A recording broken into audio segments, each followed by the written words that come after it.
Now question number 6. Find the value of A if the line passing through these 2 points is parallel to the line passing through these 2 points. अब ज़रा सा सुनिएगा इन्होंने कहा क्या है।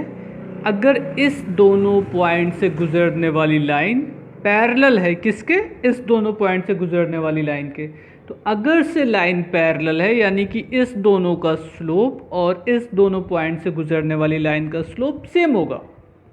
हम लोगों ने शुरू में ये डिस्कस किया है ना कि अगर से लाइन पैरेलल होगी तो m1 is equal to m2, इस दोनों पॉइंट का यूज़ करके m1 निकल आएगा, इस दोनों पॉइंट का यूज़ करके m2 निकल आएगा। For parallel condition equate m1 is equal to m2 and find the value of a। और ये थोड़ा सा इसको सॉल्व कर देते हैं क्वेश्चन नंबर 6। अब देखिए आपको पहला पॉइंट क्या मालूम है, -5, -8 एंड 3, 0। यहाँ से हम एक स्लोप फाइंड कर लेते हैं। m1 इज इक्वल टू क्या हो जाएगा, slope m1 is equal to y2 minus y1, एक फॉर्मूले का माइनस, एक यहाँ पे माइनस दिया, माइनस माइनस मिलके आपको प्लस हो जाएगा, y2 minus y1 upon x2 minus x1, ये भी 3 + 5 हो जाएगा 8, यानी कि 8/8 इज इक्वल टू 1। ये आपको m1 की वैल्यू मालूम हो गई। इसी तरीके से जो नेक्स्ट पॉइंट है वो आपका 6, 3 एंड 4,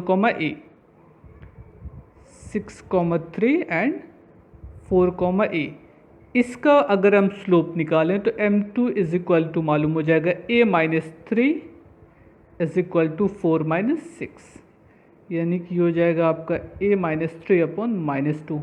ठीक है। फॉर पैरेलल लाइन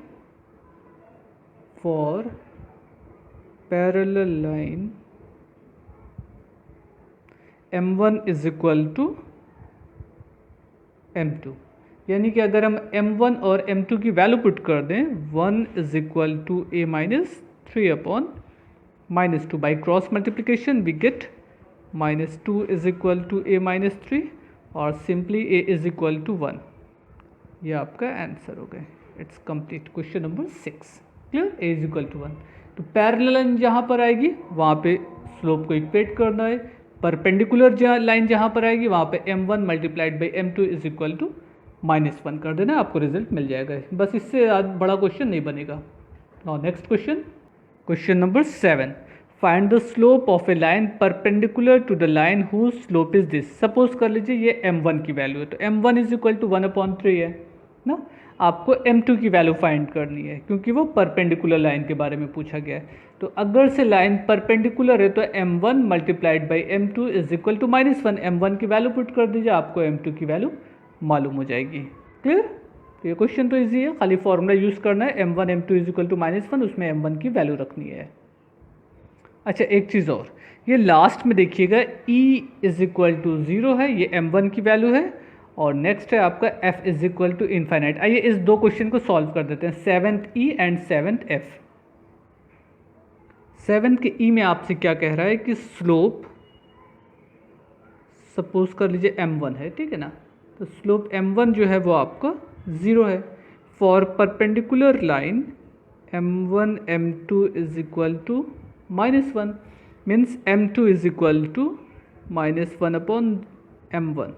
अब अगर इसमें हम m1 की वैल्यू पुट कर दें तो m1 की वैल्यू आप कितनी रखिएगा, 0 रखिएगा ना, तो -1/0। If we divide any number with 0 it is undefined या इनफाइनाइट। तो आप यहाँ पे लिख दीजिएगा it is slope is infinite. Clear.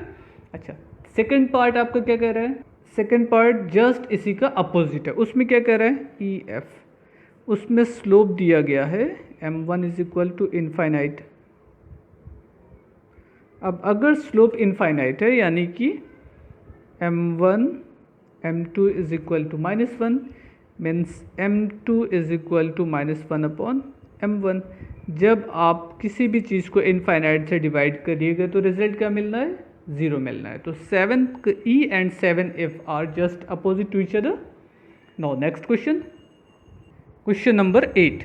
Find the slope of a line perpendicular to the line which passing through the pair of the following points. अब इसमें देखिए क्या कह रहा है, उस लाइन का स्लोप फाइंड करिए जो इन दोनों पॉइंट से गुजरने वाली लाइन के परपेंडिकुलर है। तो जाहिर सी बात इस दोनों पॉइंट से गुजरने वाली लाइन का स्लोप आप m1 निकालिएगा। तो जब आप आपको m1 मालूम हो गया तो बिल्कुल वैसे क्वेश्चन बन गया जैसे 7 क्वेश्चन में था।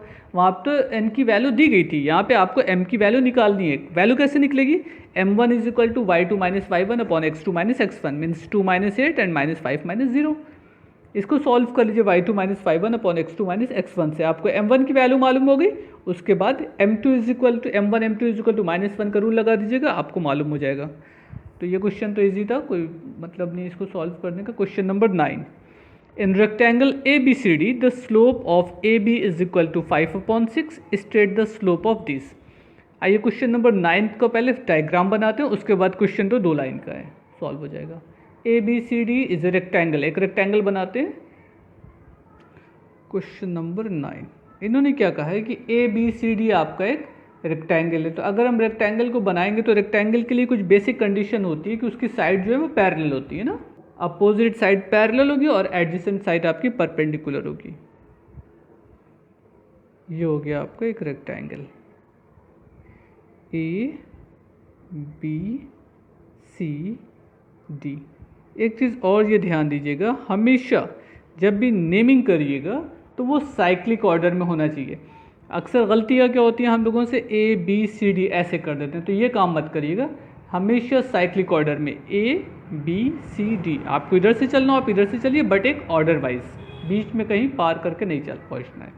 अच्छा, अब आपसे कहा है slope of AB is equal to 5/6 means AB का स्लोप आपको मालूम है वो कितना है, 5/6 है।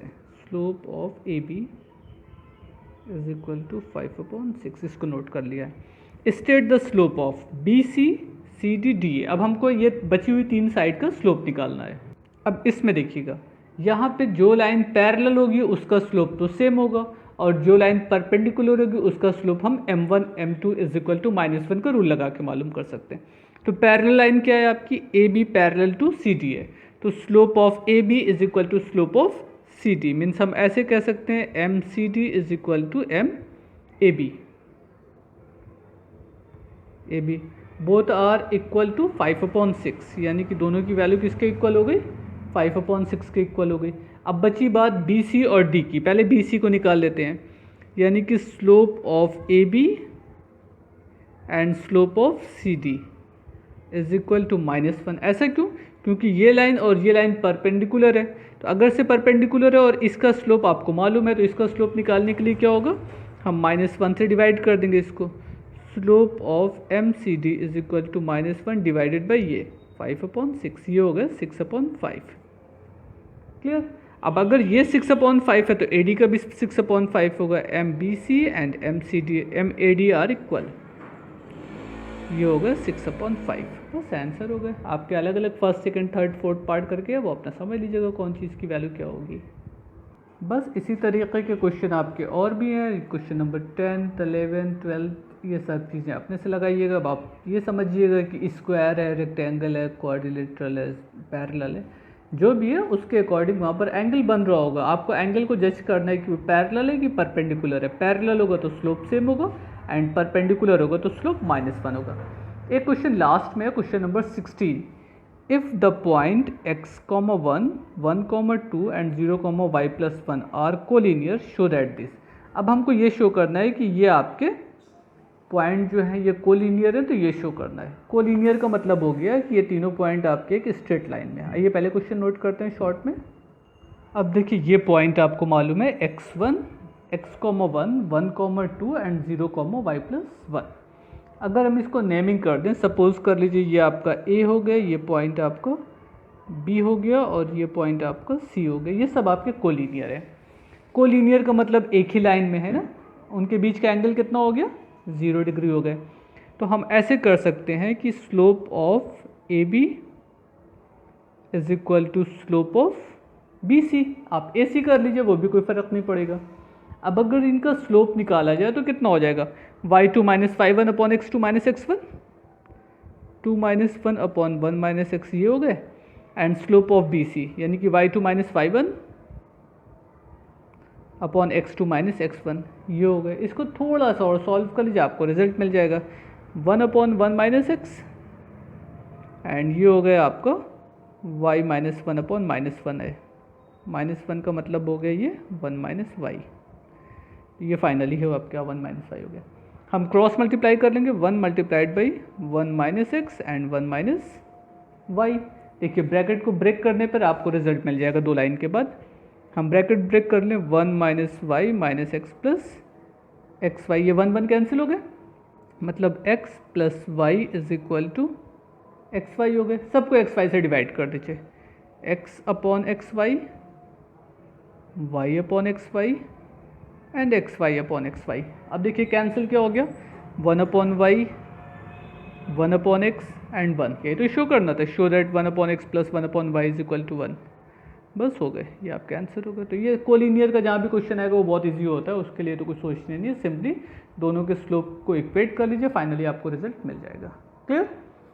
सो try to solve all the question, remaining part of the question exercise 11th B. Solve all example. These are very important. In case of any doubt, you may ask me on my WhatsApp number. Thank you everyone. Goodbye.